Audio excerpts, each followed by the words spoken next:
Case File 81. Escambia County, Florida. An 18-year-old behind the wheel of a Wisconsin-plated Audi, and a decision to run that was already his second bad decision that day. Troopers spot the Audi fleeing the scene of a hit and run at Highway 29 and West Burgess Road. The driver, later identified as Noel Almargo Petanquat, 18, of Rhinelander, Wisconsin, doesn't stop for them either. What starts as a traffic stop opportunity turns into a run across Escambia County highways, wrong-way gambles included. It ends on County Road 182, near Settle Road, where a trooper's pit maneuver flips the Audi into a wooded ditch. Petanquat is pulled from the wreck, conscious and moving under his own power, and taken to Sacred Heart Hospital for evaluation. And he's taking the right turn on Molina, right turn Molina westbound, 482.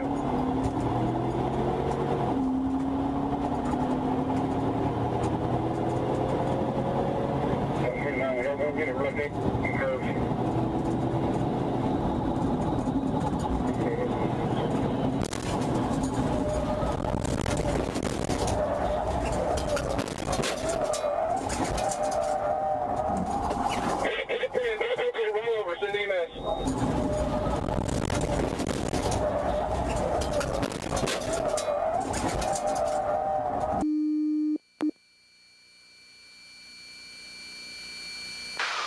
In the end, Trooper Pepitoni's pit maneuver brought the chaos to a crashing halt, flipping the Audi into a ditch before troopers moved in.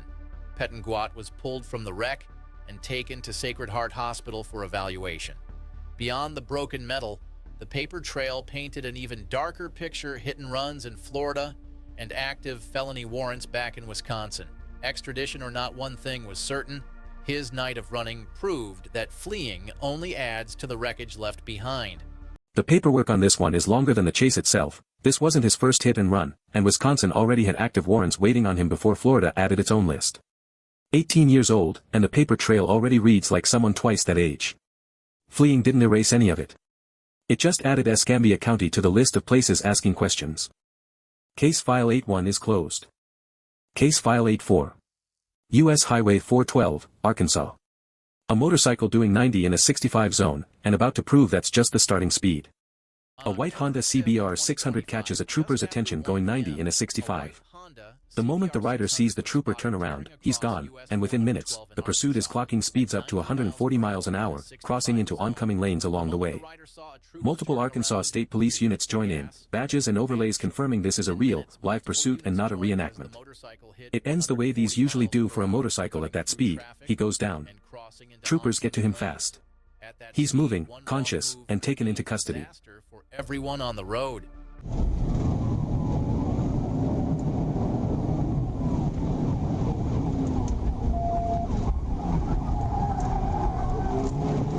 Turn it on to turn around. 35, they just turned left there.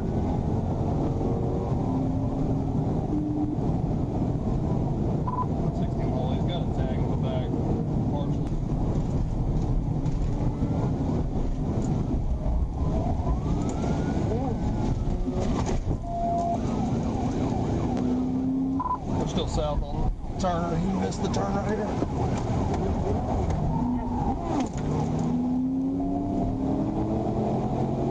$16.20 is going to be William Edward 244.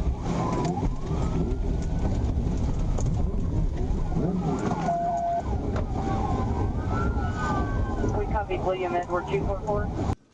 We copied William Edward 244.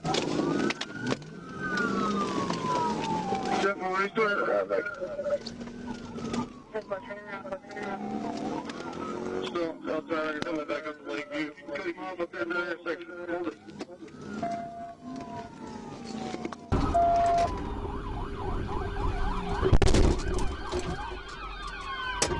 Right there, right there, right there. Let's go there.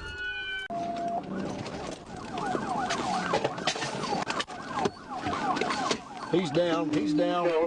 The rider, identified as Jimmy D. Townsend, slammed into a patrol vehicle after ignoring all warnings to stop.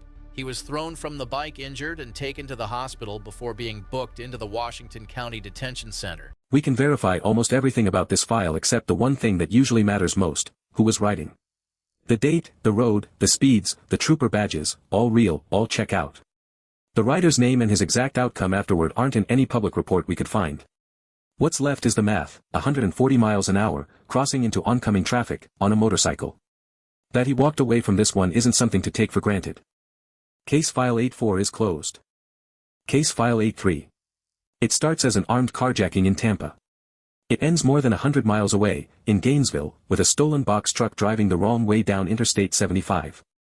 The suspect, later identified as Brandon Baker, carjacks a vehicle at gunpoint in Tampa, and what follows spirals into a multi-county pursuit involving Tampa Police, Florida Highway Patrol, and the Alachua County Sheriff's Office. By the time it reaches Gainesville, Baker is behind the wheel of a stolen box truck, driving against oncoming traffic on I-75.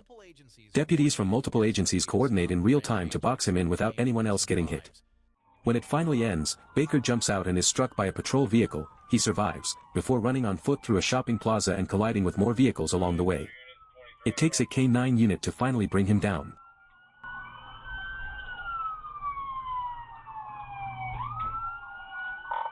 Northbound into the new Butler Plaza. Northbound 37 Boulevard.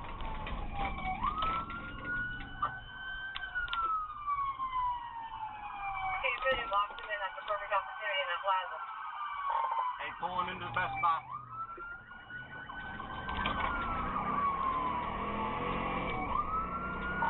Alright, he's running through the Best Buy Plaza. Bring up my vehicle also.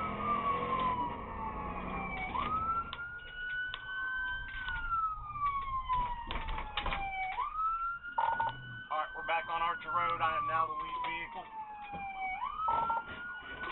Oh, signal 4 into a ASO K9, still eastbound, place T. Hey, you good? You can get where in the island. I'm gonna check on this red car. Alright, we are at 35th Boulevard, still eastbound, wrong side of the road, trying to get up to a pit.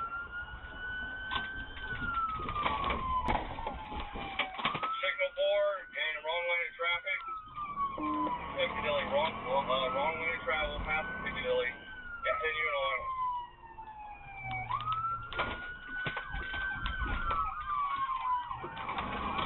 Alright, we're still continuing northbound, passing the Metro. Everybody hold the traffic for a second so we can call it. We're through the parking lot, we're about to come out at 34th Street.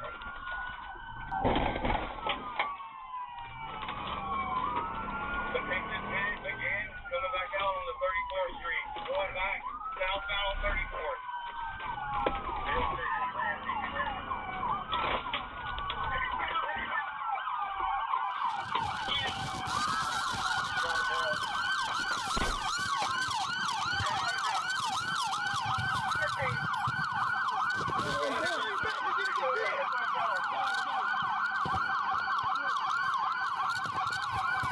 Two Alachua County deputies come away from this with minor injuries.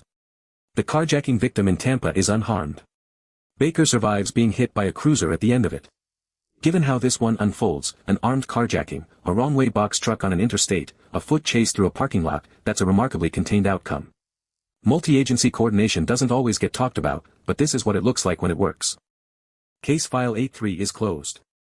Case File 8-0. Interstate 10, Leon County, Florida. A speeding stop at 92 in a 70 zone, the kind of stop that's supposed to take 5 minutes. A trooper clocks the vehicle well over the limit and tries to pull it over.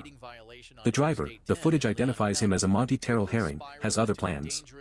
What follows is a pursuit down the interstate that ends with a pit maneuver near a gas station. Herring isn't done yet either, he bails out and runs on foot before he's finally caught.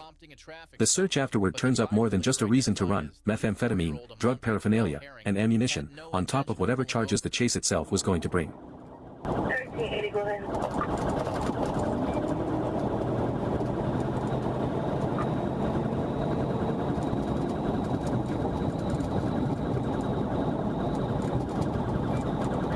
Ready to go set now. Eastbound, what's your 20?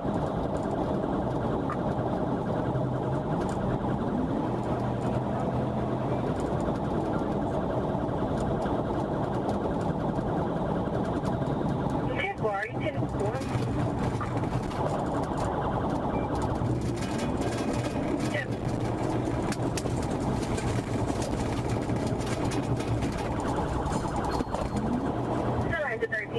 could be.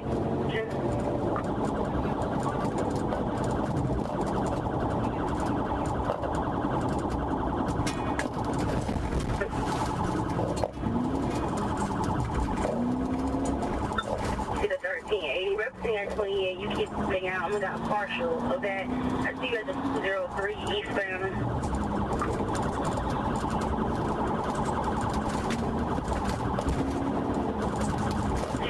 Every other word is cutting out. You're northbound now.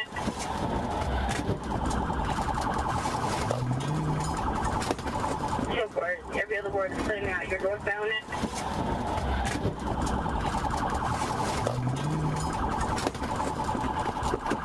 So has the 1380. You can get an updated 20. After a pit maneuver brought the chase to an end near a gas station, Herring fled on foot before being captured.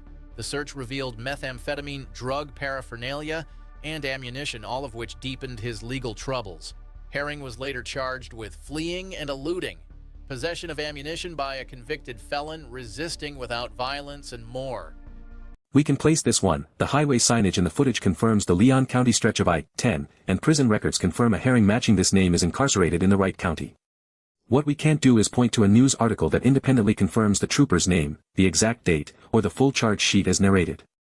We're including it as a real, geographically confirmed pursuit, with that limitation stated plainly. Case File 80 is closed. Case File 82. Downtown Little Rock, Arkansas, just before 11:30 at night. A sedan that won't stop for Arkansas State Police, and two men inside it who are about to have a much rougher night than they planned. The car weaves through traffic with no intention of pulling over. When troopers decide they've given it enough room, a pit maneuver ends the driving part of this fast. The sedan flips and lands upside down. Two men crawl out onto the pavement, stunned but moving under their own power. Both are taken into custody at the scene. The trooper's badge on this footage is real and checks out. This isn't staged or reenacted. What we can't confirm independently is either man's identity. The name attached to this footage in other places online doesn't trace back to any actual news report we could find.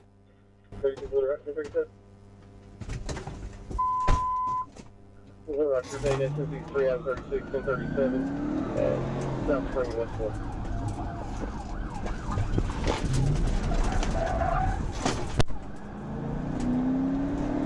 Okay. And there we are going. Here we go on the eastbound. 4th Street.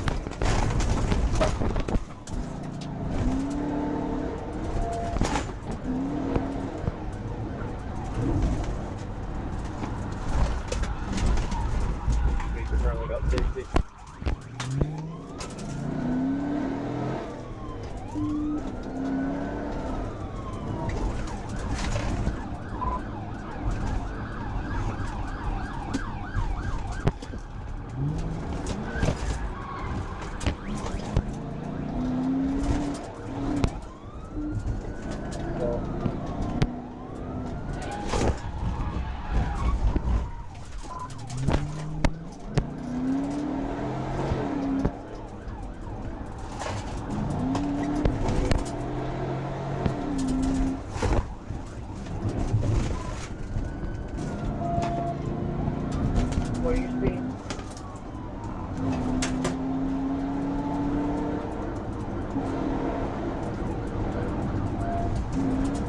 Still trying to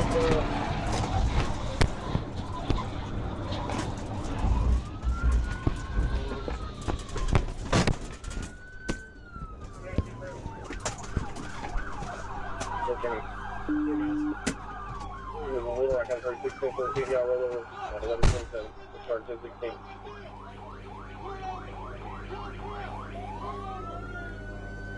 After a decisive pit maneuver, the SUV flipped, landing upside down as stunned passengers crawled out onto the pavement. The driver, identified as 23-year-old Tavion Marquardt Offord, was taken into custody and hit with a long list of serious charges. Sometimes one bad decision behind the wheel can turn an entire night into a lifetime of consequences. This is a good example of why we check the footage itself before trusting a caption. The badge number, the timestamp, the location all hold up under scrutiny. Even a detail as basic as the vehicle's color turned out to be wrong in how this clip usually gets described elsewhere. We'd rather tell you what we can actually verify than repeat a detail just because it was already written down. Case File 82 is closed. Case File 79, our last file tonight. Dayton, Ohio. Officers try to stop a red pickup truck, and this isn't a routine traffic stop. The man behind the wheel is already wanted for something much worse. The driver is 59-year-old William Gerald Hefner. 6 days before this chase, Hefner shot and killed a 48-year-old man named Matthew Smith. This pursuit isn't the incident that kills anyone, it's officers trying to catch a known homicide suspect who won't stop running. Hefner accelerates through Dayton neighborhoods and open streets at speeds over 100 miles an hour. It ends in Trotwood, where he loses control and slams into a utility pole. He's taken into custody at the scene. Yeah, 340 dispatch, Anna on West 2nd, continuing north on Anna, Jan F 7481, red Ford F-150. Anybody near me? Anna second, Anna second. The cruisy's taking off, still northbound on Anna. I'm in pursuit. Sarge, you want me to leave here? Yeah, that's right. He said yes. West on Oak Ridge. Honestly, I'm heading that way. Approaching Brooklyn. He's bailing out Oak Ridge Tyson. He's continuing, going northbound on Tyson.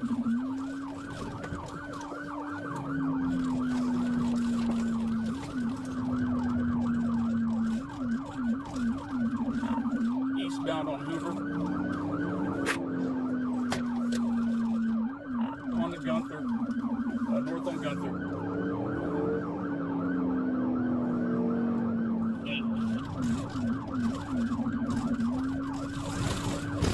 Northbound Gettysburg.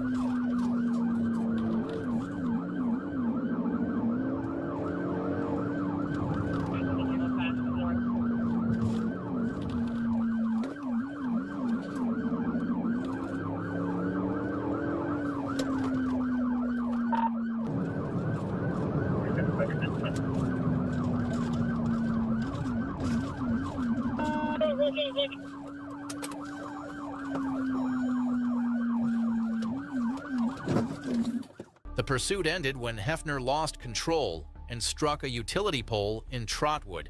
He was taken into custody and charged with multiple offenses, including 2 counts related to the passing of Matthew Smith, felonious assault, tampering with evidence, and more. His bond was set at $1 million as the community grappled with the aftermath of a tragedy that began behind the wheel. Hefner later pleads guilty to involuntary manslaughter for Matthew Smith's death, along with weapons and drug charges, and is sentenced to between 20 and 25.5 years. We're flagging the timeline here specifically. The crash you just watched didn't kill anyone, and it's easy to watch chase footage like this and assume the worst already happened on camera. Sometimes the worst part of the file happened somewhere else, days earlier, and the chase is just the part where it finally catches up with him. Case File 79 is closed. Tonight's file, an 18-year-old already running from his second bad decision of the day. A motorcyclist who hit 140 miles an hour and we still don't know his name. An armed carjacking that turned into a wrong-way chase down an interstate, and somehow ended with only minor injuries. A highway stop we could only partly confirm. 2 men who crawled out of an upside-down sedan we've been told was something else entirely. And a homicide suspect whose 6-day head start finally ran out on a street in Trotwood, Ohio. Real footage, real consequences, every time.